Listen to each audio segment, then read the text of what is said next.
Office കൂടെ എടുക്കേണ്ടതുണ്ട്, അതുകൊണ്ട് മാറണം എന്നുള്ളത് ആവശ്യപ്പെടുകയാണ് ചെയ്തത്. അപ്പോൾ യഥാർത്ഥത്തിൽ കഴിഞ്ഞ 7 വർഷമായിട്ട് അവിടെ ഓഫീസ് പ്രവർത്തിക്കുകയാണ്. ഈ നഗരസഭയുടെ കെട്ടിടത്തിന്റെ താഴത്തെ നിലയിൽ ഒരു ഭാഗം MLA-യും ഒരു ഭാഗം കൗൺസിലറുമായിട്ട് നേരത്തെ BJP-യുടെ കൗൺസിലർ ആയിരുന്നു ശ്രീ മധുസൂദനൻ നായർ. അദ്ദേഹവും 5 കൊല്ലം ആ ഓഫീസാണ് ഉപയോഗിച്ചത്. അതിന് മുമ്പിരുന്ന കൗൺസിലർമാരും അവിടെ തന്നെയാണ് ഉപയോഗിച്ചത്. ഞാൻ നേരത്തെ മേയറായി പ്രവർത്തിക്കുന്ന സമയത്താണ് ഈ വാർഡ് കേന്ദ്രങ്ങൾ അനുവദിക്കാൻ തീരുമാനിക്കുന്നത്. എല്ലാ കൗൺസിലർമാർക്കും 100 കൗൺസിലർമാർക്കും നഗരസഭയുടെ കെട്ടിടം ഉണ്ടെങ്കിൽ അവിടെ, ഇല്ലെങ്കിൽ വാടകയ്ക്ക് ഒരു കെട്ടിടം എടുത്ത് വാർഡ് കമ്മിറ്റി ഓഫീസുകൾ പ്രവർത്തിപ്പിക്കാനുള്ള ഉത്തരവിടുന്നത് അന്നാണ്. അപ്പോൾ ഞങ്ങൾ MLA ആയ സമയത്താണ് കോർപ്പറേഷൻ കൗൺസിലിന് അപേക്ഷ കൊടുത്തു. അവർ തീരുമാനിച്ചു, വാടക നിശ്ചയിച്ചു. ആ വാടക ഒടുക്കി ഞങ്ങളവിടെ പ്രവർത്തിച്ചു വരികയാണ്. അപ്പോൾ അത് ഒഴിയാൻ പറയാൻ നിയമപരമായ കാര്യങ്ങളുണ്ട്. ഈ തീരുമാനിച്ച കൗൺസിൽ അത് റദ്ദാക്കി നഗരസഭാ സെക്രട്ടറി ഞങ്ങൾക്ക് നോട്ടീസ് നൽകുമ്പോഴാണ് എന്റെ നടപടിക്രമമാവുക. ഇവിടെ ഇപ്പോൾ സംഭവിച്ചത് എന്താ? കൗൺസിലർ വിളിച്ച് MLA-യോട് ഒഴിയാൻ ആവശ്യപ്പെടുകയാണ്. ഇത് എവിടെ തന്നെയായവാ? അപ്പോൾ ഒരു പോലീസ് സ്റ്റേഷനിൽ ഒരു പരാതി കിട്ടുമ്പോൾ ബന്ധപ്പെട്ടവരെ വിളിച്ചു വരുത്തി ആവശ്യപ്പെടുന്നത് പോലെ ഒരു നിലപാടായി പോയി എന്നുള്ളതാണ് അതുമായി ബന്ധപ്പെട്ട് പറയാനുള്ളത്. അപ്പോൾ ഇതൊരു ശരിയായ രീതിയല്ല. ഇവിടെ MLA-മാരും മറ്റ് ജനപ്രതിനിധികളും പ്രതിപക്ഷ കക്ഷികളും എല്ലാം ഉണ്ട്. അവർക്കെല്ലാം പ്രവർത്തിക്കാൻ അധികാരവും അവകാശവുമുണ്ട്. അത് നിലനിൽക്കെ ഈ നിലയിൽ വടക്കേ ഇന്ത്യൻ സംസ്ഥാനങ്ങൾ നടക്കുന്നത് പോലെയുള്ള ബുൾഡോസർ രാജ് പോലുള്ള കാര്യങ്ങളുടെ വേറൊരു മാതൃക കൊണ്ടുവരാനാണ് ശ്രമിക്കുന്നത് എന്നുള്ളതാണ് സൂചിപ്പിക്കാനുള്ളത്. ഇപ്പോൾ രാവിലെ ഏഷ്യൻ ന്യൂസ് ശ്രീലേഖ സംസാരിച്ചിരുന്നു. അവർ പറയുന്ന പ്രധാനപ്പെട്ട ഒരു കാര്യം, ഈ കോർപ്പറേഷന്റെ ഫയൽ മാറ്റിവെച്ചത് ഒരുപാട് സന്ദർശകർ വരും. സുഹൃത്തുക്കളെ, സഹോദരങ്ങളെ, അപ്പോൾ പുതിയൊരു തിട്ടൂരം ഇറക്കിയിരിക്കുകയാണ് നമ്മുടെ പുതിയ തിരുവനന്തപുരം കോർപ്പറേഷനിലെ കൗൺസിലർ ശ്രീലേഖ നേരത്തെ മേയർ ആകുമെന്നൊക്കെ ആയിരുന്നു ജനങ്ങളുടെയും ശ്രീലേഖയുടെയും പ്രതീക്ഷ. ശ്രീലേഖ വളരെയധികം ആഗ്രഹിച്ചതാണ് തിരുവനന്തപുരം മേയറായി തിരുവനന്തപുരം ഒന്ന് കലക്കി പിടിച്ച് കളയാമെന്ന്. എന്തായാലും അത് നടന്നില്ല. ഇപ്പോൾ പുതിയ ഐഡിയ കൊണ്ട് ഇറങ്ങിയിരിക്കുകയാണ്. വട്ടിയൂർക്കാവ് MLA പ്രശാന്ത് വളരെ സൗമ്യനായ, അതായത് മാർക്സിസ്റ്റുകാരുടെ യാതൊരു വൃത്തികേടുകളോ അഹങ്കാരമോ ഇല്ലാത്ത നല്ലൊരു വ്യക്തിത്വത്തിന്റെ ഉടമയാണ് പ്രശാന്ത്. 5 വർഷവും 4 വർഷവും കണ്ട തിരുവനന്തപുരം മേയറായിരുന്നതാണ്. അദ്ദേഹം മേയറായിരിക്കുന്ന സമയത്താണ് കൗൺസിലർമാർക്ക്, തിരുവനന്തപുരം കോർപ്പറേഷനിലെ കൗൺസിലർമാർക്ക് കോർപ്പറേഷന്റെ കീഴിലുള്ള ഏതെങ്കിലും കെട്ടിടങ്ങൾ ഉണ്ടെങ്കിൽ അവർക്ക് വാടകയില്ലാതെ ഓഫീസുകൾ കൊടുക്കാൻ തീരുമാനമെടുത്തു. അഥവാ കോർപ്പറേഷൻ ബിൽഡിങ്ങുകൾ അല്ലാത്തതുണ്ടെങ്കിൽ വാടകയ്ക്ക് അവർക്ക് ഒരു ഓഫീസ് തുറക്കാനുള്ള സൗകര്യവും ചെയ്തു കൊടുത്തു. ആ തീരുമാനമെടുത്ത പ്രശാന്ത് തിരുവനന്തപുരം മേയറായിരുന്ന സമയത്താണ്.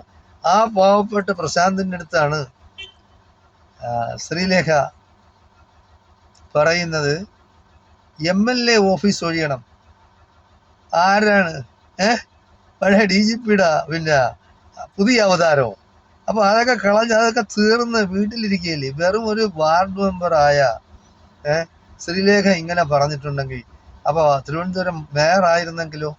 ഇങ്ങനെയുള്ള അഹങ്കാരികൾക്ക് കൊടുക്കേണ്ട സ്ഥാനം, അതായത് BJP-ക്കാർ തന്നെ മനസ്സിലാക്കിയത് കൊണ്ടാണ് ആ സ്ത്രീക്ക് ഇങ്ങനെ ഒരു പദവി ലഭിക്കാതെ പോയതാണ്.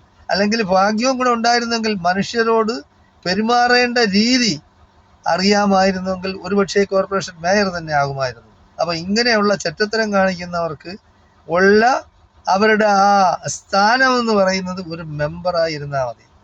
101 പേരിൽ ഒരാളാണ്. എന്നിട്ടും ആ അഹങ്കാരത്തിന് കുറവില്ല എന്നുള്ളതാണ്.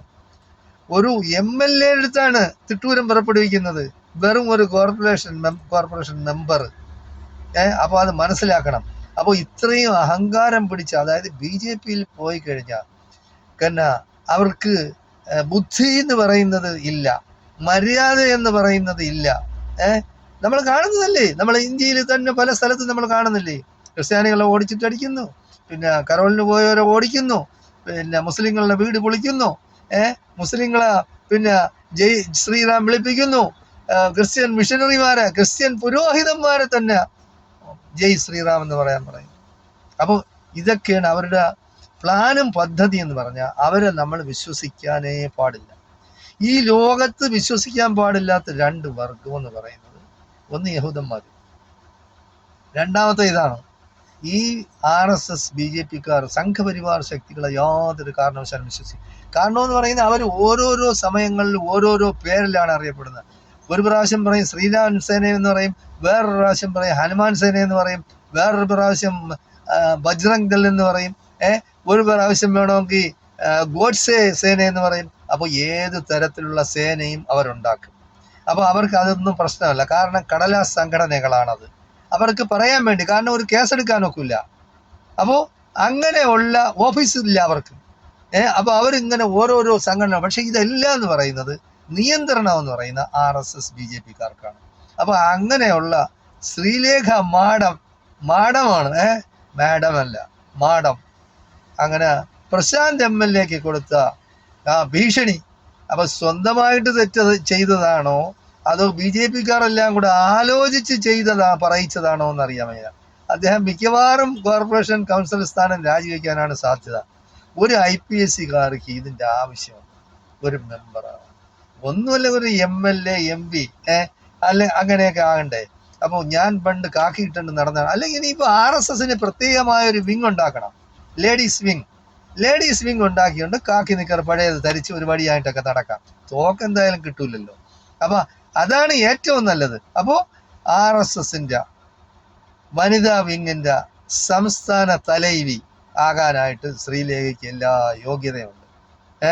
അപ്പൊ അതാണ് ഇനി നല്ലത്. അപ്പൊ വീട്ടിലിരിക്കുകയും വേണ്ട, ഇങ്ങനെ കാക്കി ഇട്ടുകൊണ്ട് നടക്കുകയും ചെയ്യാം, പഴയ IPSകാരെയാണെന്ന് പറയുകയും ചെയ്യാം. ഇതാണ് നല്ലത്. പക്ഷെ മര്യാദ കാണിച്ചില്ലെങ്കിൽ ജനം കൈകാര്യം ചെയ്യും. നല്ലൊരു MLA ആണ് പട്ടിയൂർക്കാവിലെ MLA എന്ന് പറയുന്നത്. അതായത് മാർക്സിസ്റ്റ് പാർട്ടിക്കാരന്റെ യാതൊരു വൃത്തികേടുകളോ അഹങ്കാരമോ തലയ്ക്ക് പിടിക്കാത്ത നല്ല ഒരു ചെറുപ്പക്കാരനാണ്. എനിക്ക് വളരെ ഇഷ്ടമാണ് പ്രശാന്തിനെ. കോൺഗ്രസ്സുകാരനായിരുന്നാലും ശരി, വേറെ ഏത് പാർട്ടിക്കാരായിരുന്നാലും ശരി, നല്ലവരെന്ന് തന്നെ പറയാം. പക്ഷേ BJP RSS സംഘപരിവാർ ശക്തികൾ നല്ലവരല്ല. അവരെന്ന് പറയുന്നത് ഈ ചാണകവും മൂത്രവും കൂടെ കുടിച്ചു കഴിഞ്ഞാൽ അവർക്ക് മനുഷ്യരുടെ ചിന്താശക്തി നഷ്ടപ്പെടും, മനുഷ്യർക്കുള്ള ബുദ്ധിശക്തി നഷ്ടപ്പെടും, മനുഷ്യർക്കുള്ള വിനയം നഷ്ടപ്പെടും, മനുഷ്യർക്കുള്ള ക്ഷമ നഷ്ടപ്പെടും, സഹനശക്തി നഷ്ടപ്പെടും. അവർക്ക് കേൾക്കാനും കാണാനും ഒന്നും കഴിയില്ല. പിന്നെ എല്ലാം മൃഗതുല്യമാണ്. കാണുന്നവരെല്ലാം മൃഗമാണിട്ട് ചിലപ്പോൾ അവർക്ക്, അതായത് മഞ്ഞപ്പിത്തം പിടിച്ചവന് പിന്നെ കാണുന്നതെല്ലാം മഞ്ഞയായിട്ട് തോന്നും എന്ന് ഒരു പഴഞ്ചൊല്ലുണ്ട്. അത് ഇപ്പോഴുള്ള പിള്ളേർക്കൊന്നും പറഞ്ഞാൽ മനസ്സിലാവില്ല. അതുപോലെ അല്പന ഐശ്വര്യം വന്നാൽ അർദ്ധരാത്രി കുട പിടിക്കും. അപ്പൊ അതിൽ വേറൊരു ഇതുണ്ട്, അർദ്ധരാത്രി മഴ പെയ്താൽ കുട പിടിക്കണം. പക്ഷെ മഴ പെയ്തില്ലെങ്കിൽ ഓഹോ ഭയങ്കര ചൂടെന്നും പറഞ്ഞ് അർദ്ധരാത്രി ചൂട് ഭയങ്കരമായിട്ടില്ലല്ലോ, എന്തായാലും സൂര്യൻ ഉദിക്കില്ലല്ലോ. അപ്പൊ അങ്ങനെ കുട പിടിച്ച് നടക്കുന്ന ആൾക്കാരുണ്ട്. അതിൽപ്പെട്ട ഒരു മഹതിയാണ് നമ്മുടെ ശ്രീലേഖ. എന്തായാലും ശരി, ജനങ്ങൾക്ക് തിരുവനന്തപുരം കോർപ്പറേഷനകത്തുള്ളതും കേരളത്തിലുള്ളതുമായ ജനങ്ങൾക്ക് മനസ്സിലാക്കാൻ കഴിഞ്ഞു BJP RSSകാരനായാൽ എന്താണ് അവരുടെ മനോഗതി, എന്താണ് അവരുടെ മനോഭാവം, എന്താണ് അവർക്ക് ജനങ്ങളോടുള്ള പ്രതിബദ്ധത എന്ന് നമുക്ക് മനസ്സിലാക്കാം. കാരണം ഒരു കോർപ്പറേഷൻ കൗൺസിൽ എന്ന് പറഞ്ഞാൽ ആ കൗൺസിൽ ആസ്ഥാനം, ആ കൗൺസില് ചുറ്റുവട്ടത്തുള്ളവരാണ്. ഒരു MLA എന്ന് പറയുന്ന ഈ കൗൺസിലും ആ കൗൺസിലും എത്രയെങ്കിലും കൗൺസിലുകൾ അടങ്ങിയ ഒരു നിയോജക മണ്ഡലത്തിലെ MLA ആണ്. ആ MLAക്ക് ഭീഷണിപ്പെടുത്തി അത് ഒഴിയണമെന്ന് പറഞ്ഞാൽ എനിക്ക് പ്രവർത്തിക്കണമെങ്കിൽ, അപ്പൊ ഇത്രയും 7 വർഷമായിട്ട് അവിടെ പലരും പ്രവർത്തിക്കുന്ന കൗൺസിലർമാരായിട്ട്, പുതിയ ഒരു കൗൺസിലറാണ് എനിക്ക് പ്രവർത്തിക്കാൻ ഒരുപാട്. പണ്ട് സുരേഷ് ഗോപി ഇതുപോലെ പറഞ്ഞിരുന്നാണ്, എനിക്ക് 4 മന്ത്രിമാര് വേണം, കുറെ സൈന്യങ്ങൾ വേണം, എങ്കിലേ എൻ്റെ കാര്യങ്ങൾ പറഞ്ഞു നടത്താനൊക്കൂ. ഞാൻ പറയുന്ന അതുപോലെ നടത്തണമെങ്കിൽ എനിക്ക് 4 മന്ത്രിമാര് വേണം. ഞാൻ ആ മന്ത്രിയുടെയൊക്കെ നേതാവായിട്ട് വലിയ മന്ത്രിയായിട്ടിരിക്കണം. അവസാനം എന്താണ് കിട്ടിയത്? ആ അഹങ്കാരം എന്ന് പറയുന്ന മനുഷ്യനെ എവിടെ കൊണ്ട് എത്തിക്കൂ എന്നുള്ളതിന് ചെറിയ ഒരു ഉദാഹരണമാണ് ഈ സുരേഷ് ഗോപി പോലും. സുരേഷ് ഗോപിക്ക് അവസാനം ഒരു ചെറിയ മന്ത്രിസ്ഥാനം കൊണ്ട് തൃപ്തിപ്പെടേണ്ടി വന്നു. ആ അഹങ്കാരം നിങ്ങൾ കാണുന്നില്ലേ?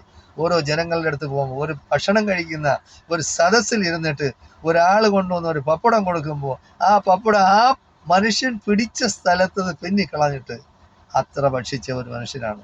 പിന്നെ ആരെങ്കിലും ഒരു പാവപ്പെട്ട വൃദ്ധനോ അല്ലെങ്കിൽ ഒരു ചെറുപ്പക്കാരനോ വന്ന് ഷേക്ക് ഹാൻഡ് കൊടുത്തു കഴിഞ്ഞാൽ ഉടനെ തന്നെ കൈക്ക് ഇങ്ങോട്ട് കാണിച്ചിട്ട് ഇത് തരാൻ പറയും. എന്തിനാണ്? കൈ വൃത്തിയാക്കാൻ. അപ്പൊ ഇത്ര വൃത്തികെട്ട മനുഷ്യൻ, എന്നിട്ട് തിന്നുന്നത് അമേദ്യമാണ്. ഒരു പ്രാവശ്യം പറഞ്ഞാണ്, നിങ്ങൾ എന്നെ ചാണകസംഖി എന്ന് വിളിച്ചുകൊള്ളൂ, മൂത്രം കുടിയൻ എന്ന് വിളിച്ചുകൊള്ളൂ, എനിക്ക് യാതൊരു കുഴപ്പമില്ല, അധികാരം മതി. അധികാരം കിട്ടുകയാണെങ്കിൽ ഏത് ചാണകവും തിന്നും, ഏത് മൂത്രവും കുടിക്കും. അപ്പൊ ഇത്ര വൃത്തികെട്ട ഈ ജന്തുക്കളാ നമ്മൾ ഇനിയെങ്കിലും തിരുവനന്തപുരം കോർപ്പറേഷന്റെ കീഴിലുള്ളതായിരുന്നാലും ശരി, അല്ലെങ്കിൽ ആയിരുന്നാലും ശരി, നിങ്ങൾ മനസ്സിലാക്കി വരുന്ന നിയമസഭാ തെരഞ്ഞെടുപ്പുകളിൽ ഈ കക്ഷികളെ നമ്മൾ ഒറ്റപ്പെടുത്തണം നിർബന്ധമായിട്ടും. മാർക്സിസ്റ്റ് പാർട്ടിക്ക് ഇതൊന്നും പറഞ്ഞാൽ മനസ്സിലാവില്ല. കാരണം പിണറായി വിജയൻ നേതാവായിരിക്കുന്നിടത്തോളം കാലം അവർക്കത് പറഞ്ഞാൽ മനസ്സിലാവില്ല. കാരണം പിണറായി വിജയൻ കൈപ്പിടിയിൽ ഒതുക്കി വെച്ചിരിക്കുകയാണ്. ഈ വൃദ്ധനായ പിണറായി വിജയന് കൈപ്പിടിയിൽ ഒതുക്കാനായിട്ട് എന്തിനാണ് മാർക്സിസ്റ്റ് പാർട്ടിയുള്ള യുവനിരയായിരുന്നാലും അല്ലാത്ത നേതാക്കന്മാരും വിട്ടുകൊടുത്തിരിക്കുന്നതെന്ന് എനിക്ക് മനസ്സിലാവുന്നില്ല. ആരെയാണ് നിങ്ങൾ ഭയക്കുന്നത്? നമ്മൾ ജീവിക്കുന്ന ജനാധിപത്യ മതേതരത്വ ഇന്ത്യയിലാണ്. ഒരു നേതാവും തിട്ടൂരം പുറപ്പെടുവിക്കാൻ പാടില്ല. നേതാവ് തെറ്റ് ചെയ്താൽ അത് തെറ്റാണെന്ന് പറയുവാനുള്ള ആർജവം, അതിനുള്ള തൻ്റെ ഇടം കാണിക്കണം. അങ്ങനെയുള്ള ആളുകളെ നേതൃസ്ഥാനത്തിൽ നിന്ന് പുറത്താക്കി അതിന് പുതിയ തലമുറ കയറണം. അധികാരം എന്ന് പറയുന്നത് ആർക്കും സ്ഥിരമായി കൊടുക്കണ്ട. അതായത് അധികാരം മനുഷ്യനെ തലയിൽ പിടിച്ചു കഴിഞ്ഞാൽ അധികാരം ദുഷിപ്പിക്കും, മനുഷ്യനെ ദുഷിപ്പിക്കും. അത് സംശയമില്ലാത്ത കാര്യമാണ്. അതൊക്കെ എന്ന് പറയുന്നത് ഈ ചുമ്മാ പറയുന്നതല്ല. അധികാരം മനുഷ്യനെ ദുഷിപ്പിക്കും. അത് തലയ്ക്ക് പിടിച്ചു കഴിഞ്ഞാൽ പിന്നെ വലിയ പ്രശ്നമാണ്. അധികാരമില്ലാതെ ജീവിക്കാൻ ഒക്കില്ല. വയസ്സായി സംസാരിക്കാൻ കഴിയാൻ വയ്യാത്ത രീതിയിലായാൽ പോലും ആളുകൾക്ക് അധികാരം വേണം. എന്താണ് മനുഷ്യന്റെ അവസ്ഥയെന്ന് നമ്മൾ ആലോചിക്കണം. ഇത്രയും വൃത്തികെട്ട മനസ്ഥിതിയുള്ളൊരു ഈ ഇന്ത്യയിലും അല്ലാതെ ഈ കേരളത്തിലല്ലാതെ ലോകത്തെവിടെയും ഇല്ല. നിങ്ങൾ അമേരിക്കയിലും ബാക്കി ബ്രിട്ടനിലും ബാക്കിയുള്ള ജനാധിപത്യ രാജ്യങ്ങളിലും ഒക്കെ നമ്മളൊന്ന് കണ്ണോടിച്ചാൽ നമുക്ക് മനസ്സിലാവും. അവിടെയൊക്കെ എന്ന് പറഞ്ഞാൽ ഒരു പ്രാവശ്യം അല്ലെങ്കിൽ 2 പ്രാവശ്യം അതിൽ കൂടുതൽ ഇലക്ഷന് നിൽക്കാൻ ഒക്കില്ല. അങ്ങനെയുള്ള നിയമങ്ങൾ ഉണ്ടാവണം, എങ്കിലേ നമ്മുടെ രാജ്യം രക്ഷപ്പെടൂ. എന്തായാലും ശരി, നമുക്കെല്ലാം അതിനു വേണ്ടി ശ്രമിക്കാം. യാതൊരു കാരണവശാലും വരുന്ന നിയമസഭാ തെരഞ്ഞെടുപ്പിൽ നല്ല വ്യക്തിത്വമുള്ള, അഴിമതിയില്ലാത്ത, ജനാധിപത്യത്തിൽ മാത്രമല്ല മതേതരത്വത്തിൽ വിശ്വസിക്കുന്നവരെ വേണം നിങ്ങൾ നിയമസഭയിലെ തിരഞ്ഞെടുക്കാനുള്ളത് എന്നാണ് എനിക്ക് ഇവിടെയുള്ള നമ്മുടെ കേരളത്തിൽ, പ്രത്യേകിച്ച് കേരളത്തിലുള്ള എല്ലാ സംസ്കാര സമ്പന്നരായവരോടും വിദ്യാഭ്യാസമുള്ളവരും ബുദ്ധിയുള്ളവരോടും നിങ്ങൾ ആലോചിച്ച് പ്രവർത്തിക്കണമെന്നാണ് എനിക്ക് പറയാനുള്ളത്. നന്ദി, നമസ്കാരം. ജയ് ഹിന്ദ്, ജയ് ഭാരത്.